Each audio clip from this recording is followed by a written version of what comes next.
I was a kid who grew up in a very small town called Mancos, Colorado. I was bored a lot, and so I was always looking for ways to really learn what I like.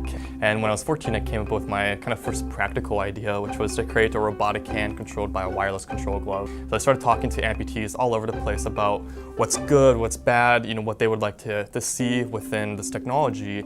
At the time, I had a couple of 3D printers in my bedroom where I would pretty much print 24/7, so that allowed for rapid prototyping and rapid iteration, where I could make something, print it out within a day to see if it works or not, and then keep doing that until I have something that really works and is functional. I was approached by a man named Tony Robbins when I was 18 that saw what I was doing actually through a TED Talk I gave, and really saw an opportunity to help take this to the next level. This technology was still being produced in my bedroom, but had an opportunity to help people all around the world. And so together we partnered together to form a company called Unlimited Tomorrow. So my goal of everything I do is to help people. My goal is to get this technology to everybody who needs it in the world. For making this technology really easy to create, but also really functional, so the product can really speak for itself. This can benefit from filming to automation and university settings and things like that. So there's a lot of different opportunities throughout this.